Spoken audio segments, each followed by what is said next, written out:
Good afternoon, everybody. Pigskin Pete here. Happy Wednesday to everybody. Before we get into this phone call, I want to let everybody know if you're new here to hit that thumbs up button, hit that subscribe button, and click that little bell. I do these meaningless and pointless college football and sometimes NFL football related videos year round. We have a special guest today. We spoke with him on the phone, I guess it was a couple of months ago. His name is Cole.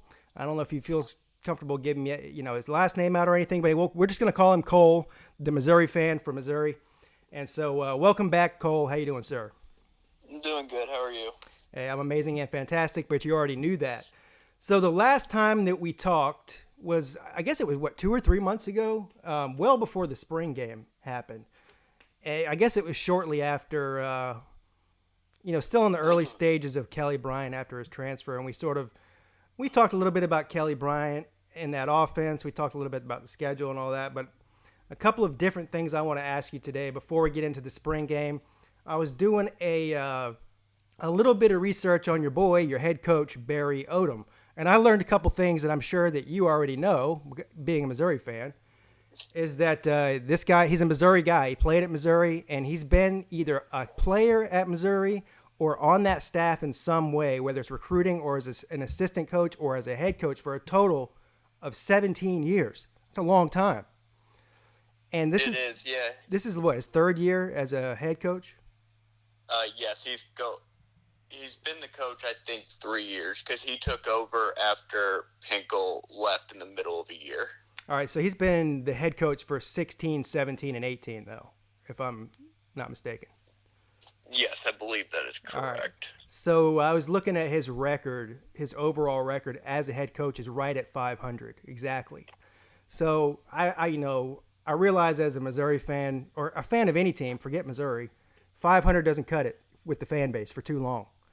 So being that he's a Missouri guy, and I'm sure the Missouri fans love him for that reason, how long is the leash for a guy like Barry Odom how long is the leash before he needs to first win a division title before they start trying to chase him out of there with pitchforks?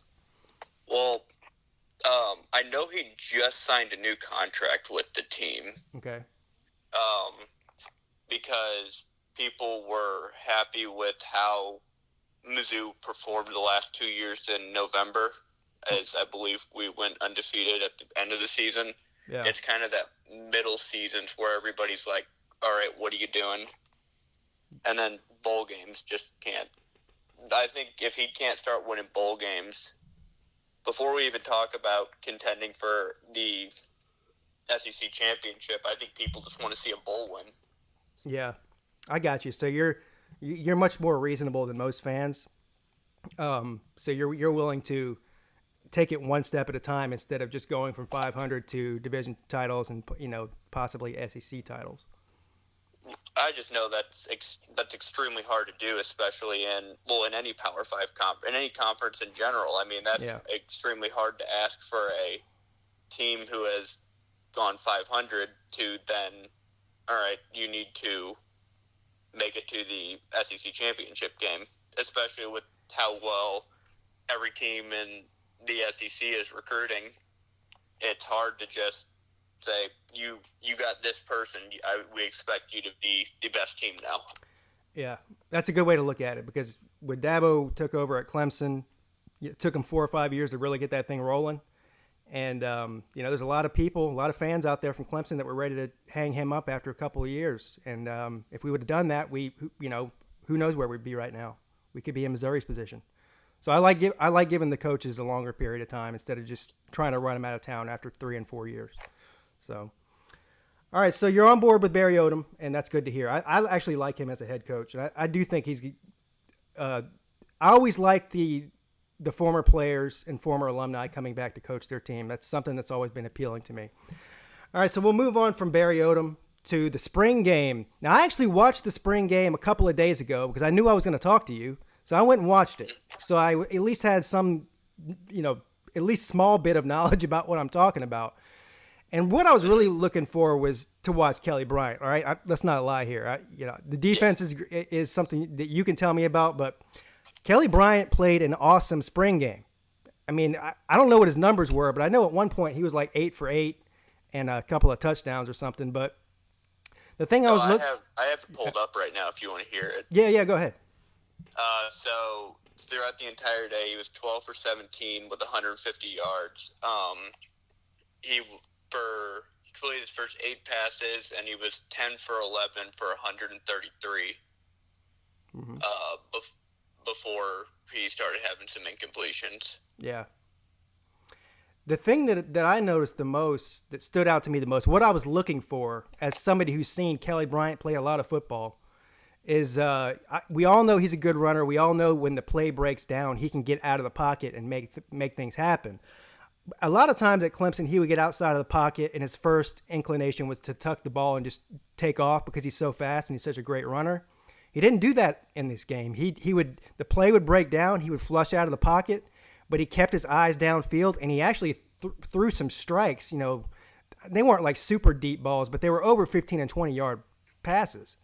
And on the run, you know, flushed to the outside, you know, headed towards the sideline, which was really impressive. That was something that he struggled with a little bit at Clemson. So I guess what I'm saying is I feel like that he's progressed a little bit as a passer, and I don't know if that has to do with what's his face, the offensive coordinator there, or if that's just something he's been working on his own. So maybe you can give me some insight into how you felt about his performance that day. I mean, so watching him, just like you said, him getting flushed out of the pocket, there were a couple times I expected him, when he did throw, I would expect him to just tuck it and run it. Right. I think that has to do, one, with just the progression of what he's been told if he wants to make it to the next level of, look, you can't just tuck it and run every time. You need to keep your eyes downfield. If you watch the best quarterbacks, their eyes are always downfield until they pass the line. That makes him run. So I think it's partially him realizing if he wants to make it to the next level, he has to learn. He has to know when it is a great time to tuck in and run, and when he can find an open receiver downfield. Yeah. So, I was actually very impressed with the way he played. I do realize this is going to be a transition for some Missouri fans to go from watching Drew Lock to watching somebody like Kelly Bryant. Drew Lock was a great player. Kelly Bryant's not going to throw for 5,000 yards and 50 touchdowns next year, but I still believe that he's going to be a bigger handful for defenses to deal with than Drew Lock was. I think that Kelly Bryant's quite possibly a better, more dangerous college player.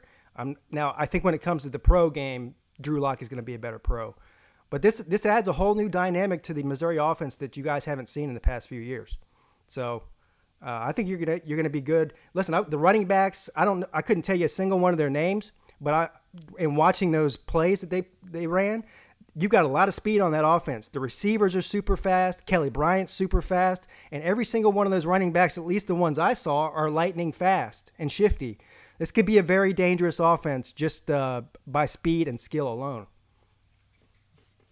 Yeah, I mean, Roundtree and Peete are going to be our top two running backs. They were both had pretty good seasons last year. Roundtree was a 1,200-yard rusher, and Peete, as a true freshman, rushed for, I think, like 650 yards. Mm-hmm.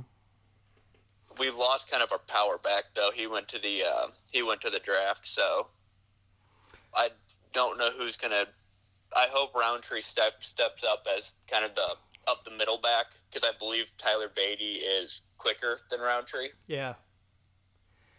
This might sound weird, but you know who I think is going to replace your power back is your quarterback, because Kelly Bryant's not just a speed runner. He's a power back. He will lower his head and punish defenders, and he did it a lot at Clemson. It's hard to get on the ground.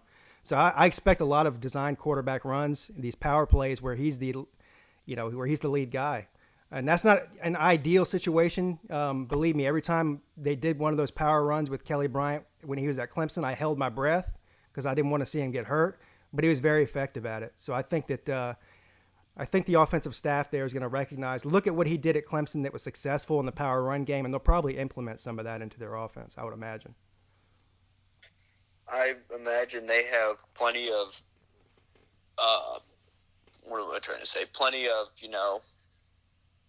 plenty of tape and stuff to look at to find new ways that he can affect everybody else's play for the better. Yeah. All right, so I know we both have limited time here. I could keep talking about this offense for all day, but we'll have to move on. So I don't know much about the defense. I guess really what I want to know from you is about the defense is going to be very basic. I mean, what is the strength of the defense in your eyes, and what would be the weakness of the defense in your eyes, and how do you project those strengths and weaknesses either changing or staying the same this year and playing out and for 2019? So I think our biggest strength is our linebacking crew. Okay. Cale Garrett is a field general. He was last year. He led the team in tackles. He was up in the top. I think top 5 in the SEC for tackles last year. I mean, he's not afraid of anything. He's like a Luke Kuechly type, right? Yeah. He's not the quickest, but his first step is always right, and if he gets his hands on you, it's kind of one of those, good luck. He's most likely going to tackle you. Yeah, how is he in coverage? He covers what he needs to pretty well, but if you have him trying to chase somebody, it usually doesn't work very well.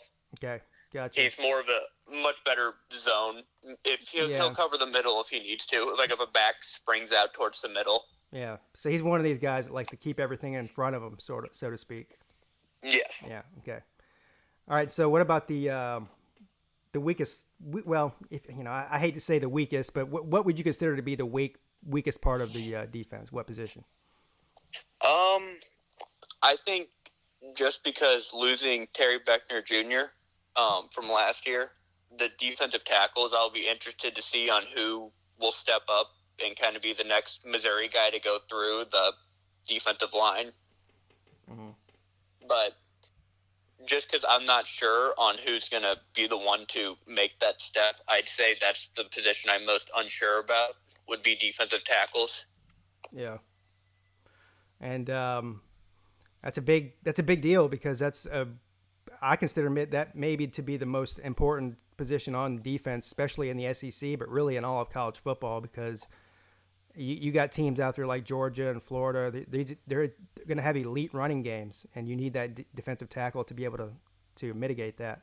So that'll be something that we keep an eye on is their defensive tackle position. And you're saying the linebackers are pretty good, so we'll keep an eye on that as well. Now, we talked a little bit about the schedule last time we spoke, and I don't want to go through game by game like I told you, but I was just looking at it before we got on here. I see a big opportunity here for Missouri to have a record year, at least record year for recent years. And I could see a scenario where you win 10 or 11 games in a regular season, if everything goes really good. Now, I'm penciling in a loss to Georgia, which I think most of the country is. Obviously, anything can happen. But the two games that you play outside of the East, your two West teams this year, correct me if I'm wrong, are Ole Miss and Arkansas. Right? Yep. So, to me, those are both very winnable games. You didn't get the bad end of the stick drawing Alabama and LSU or Texas A&M and Alabama or something like that. You've got two of the easier teams to play out of the West. And so, outside of Georgia in the East, the rest of those games you can win. Now, obviously, Florida and South Carolina and Tennessee aren't, they're not gimmies, but they're winnable. Mm-hmm. So, is there a feeling amongst most Missouri fans that this is like a very prime year to capitalize both on skill and the schedule? Because you only have Kelly Bryant for 1 year. We don't know, or at least I don't know, how good the guy that's coming up behind him is going to be. And you have the schedule that favors winning a bunch of games this year. So it could be a record year if everything goes the way that it should. So how do you feel? Do you feel like this is an urgent year for Missouri, that they need to come out and win 10 or 11 games? It would sure be nice if they won 10 or 11 games. I think what people really want to see is how well they can still compete with. I know for a fact people want to beat Kentucky because of what happened last year. Florida, Tennessee, and Georgia are always. I just think people want to see them be competitive against all the SEC East teams. Yeah. And, beat the ones that we should. But, again, I think it's kind of a getting over the hump year of take advantage of who we have for when we have them and go. The nice thing about Mizzou is we always play Arkansas because they're our border war. Yeah, put that in quotes. Okay, so that's your yearly cross-divisional matchup. Yeah, so we always have Arkansas. So This year, just drawing Ole Miss after them losing everybody they did should be nice. Right. Yeah, and they're in rebuild mode right now too. Both Arkansas and Missouri, or not Missouri, Arkansas and Ole Miss are both really in rebuild mode right now. So that plays to Missouri's favor. Yeah, so it's a favorable schedule. In the world of everybody talking about you have an easy schedule, you have a hard schedule. Everyone complains about who has the cakewalk and who doesn't. Listen, Missouri's got a pretty favorable schedule as far as the SEC goes, in my opinion. So anyway, there's not a lot you can do about the schedule. Not a lot anybody can do about the schedule. All you can do is play the games. But you did mention that you wanted to start with winning bowl games. Well, there's a bowl season ban this year because of listen, we won't get into it. But basically, they reported themselves for a tutor that was illegally helping students or players pass tests or something. I don't know. But Missouri reported it to the NCAA themselves, and the NCAA went ahead and suspended them from the bowl play this year anyway. I don't get it. I think we spoke about this last time. I don't understand the mentality behind that. Punish the entire team for something that a few did. I don't know why you don't just punish the violators of the infraction. In other words, if there's 2 or 3 or 4 players that were involved in this, kick them off the team or suspend them for a year or whatever, and fire the lady that helped them. I mean, I don't understand what the point of banning the bowls is. Now, is there any appeal process to this that you know of? And if so, when are we going to hear the answer to that? Well, Missouri a while ago already filed their appeal, and it's kind of just been this extremely slow process of a kind of a back and forth. But I know all the sports have taken this nationally, basically, and if you look at the back of our helmets, every helmet has the Missouri outline that says "Make it right." Yeah. The big thing is you were talking about, why don't you just suspend the players that did it? All the players graduated. It was 5 years ago. Okay. So. Yeah, there's still got to be another way. So let's punish the players now that had nothing to do with it for something that happened 5 years ago.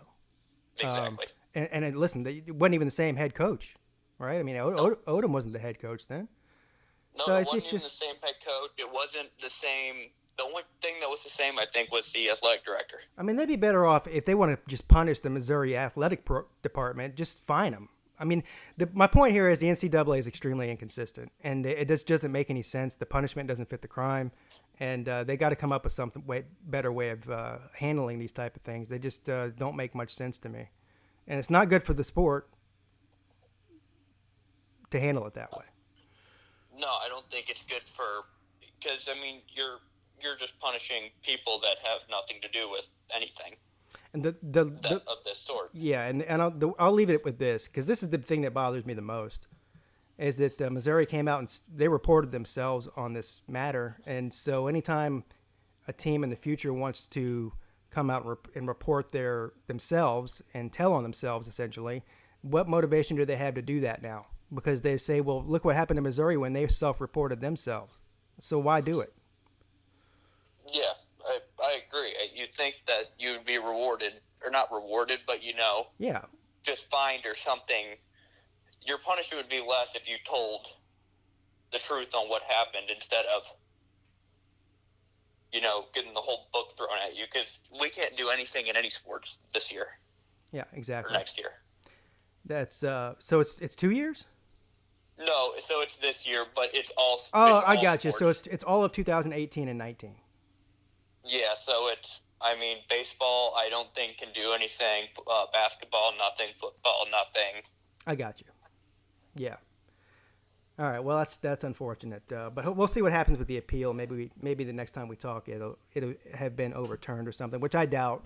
I don't think they'll overturn anything. They never do.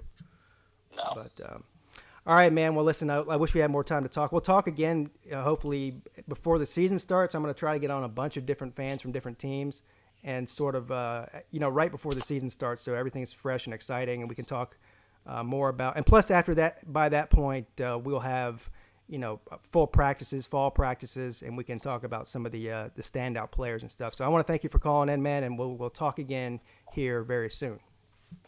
Will do. All right, man. Take it easy. You too. Bye. Now, there you have it, folks. Here is Cole, the Missouri fan. I trust his judgment on anything Missouri related, and he's kind enough, and I was happy to have him to come on and discuss Missouri football, Kelly Bryant, offense, defense, spring game, schedule, and, of course, this ridiculous postseason ban. So I hope you all enjoyed it, and I'll see you next time. Have a great day. Pigskin Pete checking out.